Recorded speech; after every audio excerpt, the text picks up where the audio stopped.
Wel, ni yn gorffen heddi yng Nghwmni Hiw, ac wrth gwrs y lliw camel sy'n cael dy sylw di. Ie, ond cyn bod ni'n sôn am y lliw camel, Ifan, ni'n mynd i roi bach o hanes i chi, y got camel her, achos wrth gwrs mae'r cotau camel i ni'n gweld, yr unig beth i ni'n gweld dyddi yma yw'r lliw. Ond wrth gwrs mae'r hanes yn dod o flewyn y camel, oherwydd yn wreiddiol na beth ddigwyddodd. Pobl yn sylweddoli bod y camel, wrth gwrs, gallu gwrdd-sefyll plydre'r haul yn ystod y dydd, ac wedyn, yr oerfel yn ystod y nos, tra bod pawb arall wedi dillad mlaen a tynnu dillad bant, oedd y camel yn sefyll fel oedd e. Felly, beth oedd yn digwydd, oedd pawb yn cadw wedyn, oedd nhw'n cnifo'r camel i greu defnydd, a wneud yna'n lleol wrth gwrs. Beth y broblem mawr oedd blew y camel ddim yn gallu sefyll lan i'r periannau. Unwaith da'ch byd technegol, a o'n nhw'n trial datblygu hwn fel defnydd, oedd y blewyn yn torri drwy'r adeg. A'r bobl nath weithio'n galed iawn wrth gwrs, mwyn datblygu y nwydd yma, oedd Jaeger, y cwmni Prydeinig. Oherwydd yn ystod ryfel byd, pan nath pob un darn o gotwm oedd yn cael ei greu, pob un darn o wlan oedd yn cael ei greu, fynd i wneud dillad ar gyfer y milwyr ag ati. Beth oedd dyn nhw ar ôl? Wel, yr hen fibres fel y camel he. Felly nath Jaeger gwario lot fawr o amser yn cynllunio cotiau, sydd erbyn hyn wedi cael ei gwisgo gan pobl fel Audrey Hepburn, Marilyn Monroe. A chi o hyd gallu prynu cotau camel her go iawn, a fi'n siŵr bod lot o'r gwylwyr falle, a rai yn ei cwbwrdd y dillad.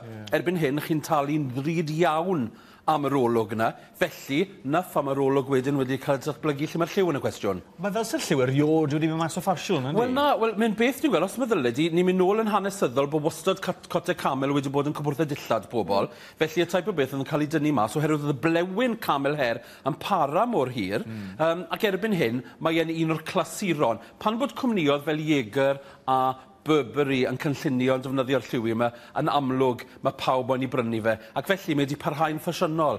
Beth sy'n ar y stryd fawr ar hyn o bryd, wrth gwrs, yw dewis eang o bob math o bethau yn y lliw camel. Tu cefn i ti fyna, Rodri, mae dyn ni got fach syml iawn, ymyl wrth ymyl, gallwch chi daflu dros unrhyw beth. Fan hyn, i ni wedi dod i fe dros ffrog eitha ffansi, ond wrth gwrs gyda hon hefyd, gallwch chi dod i fe gyda rhywbeth hollol ymarferol. Os ych chi'n buddsoddi mewn rhywbeth lliw camel am y tro cyntaf, byddwn ni'n dweud falle bod chi yn mynd am cot neu jacket syml. Rhywbeth sydd ddim mor ffasiynol, bod chi'n mynd i gofio fe blwyddyn ar ôl blwyddyn. Beth chi'n moyn gyda rhywbeth camel yw bod chi'n lli diwrdo fe mas o'r cwbl dillad yn flynyddol, a bod o hyd yn para'n ffasiynol sydd yn symud ni'n lan i'r trenchcoat.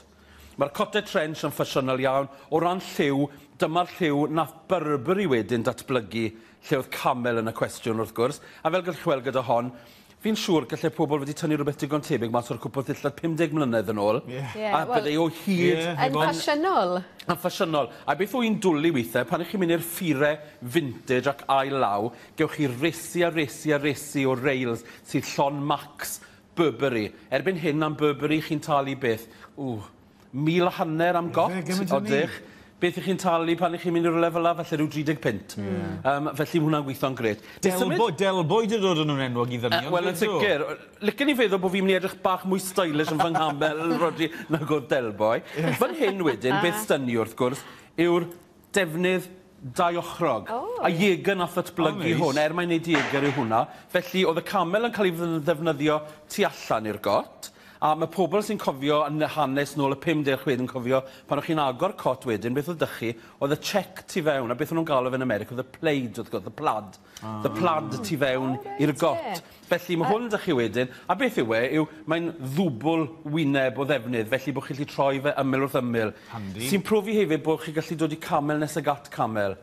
Fi'n credu yn aml iawn beth sy'n gallu edrych yn ddrud gyda rhywbeth camel, os ydych chi'n defnyddio lliw y got, fel y prif lew, a wedyn chi'n cadw at y lliwiau yna wedyn. Ie, bod gyda hwn fan hyn, chmod, mae rhywbeth mor sophisticated am yr olwg, ond gyda'r llwyd, mae'n golygu wedyn, gallwch chi cyfwisgo fe i godi'r lliw. Ie, neis. Mae'r un nesaf neis, fyd? Yr un nesaf neis, oherwydd ni'n mynd nawr ar ôl stael mwy modern. Nid camel yw hwn, wrth gwrs, oherwydd crôn dafad, neu rhywbeth sy'n edrych fel crôn dafad yw hwn, y sheepskin.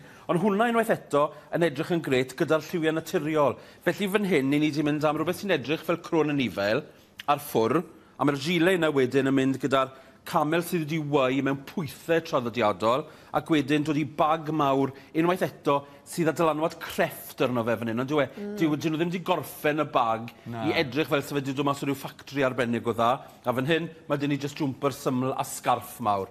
Os oes dim rhywbeth camel, dych chi'n y cwpwr dillad, boys, chi'n mynd i gael fawr o sioc pan ywch chi'r stryd fawr, achos nybu sy'n eich taro chi erbyn hyn, y funed ych chi'n mynd trwy drwsau. A felly buddsodwch mewn sgarff eich, neu jyst jwmper syml, ond yn sicr beth byddwn ni'n awgrymu os chi'n prynu unrhyw beth camel, bod e digon clasurol o ran cynllun bod e'n mynd i bara falle am 10 mlynedd. Mae rhaid dweud, mae pob un o'r ein yn edrych yn glasurol. Odyn. Os not y gamel yn dy wardrobe di? Ddim yn cofio, Rodri, rhaid fi jecio. Ond fi'n gwybod bydde un dy Sian Thomas yn ei chwbwr O, dillad. ei bos, sawl un. Mae un o bopeth dy Sian, mae'n archif o ddillad, dweud. Ei, diolch yn fawr i ti.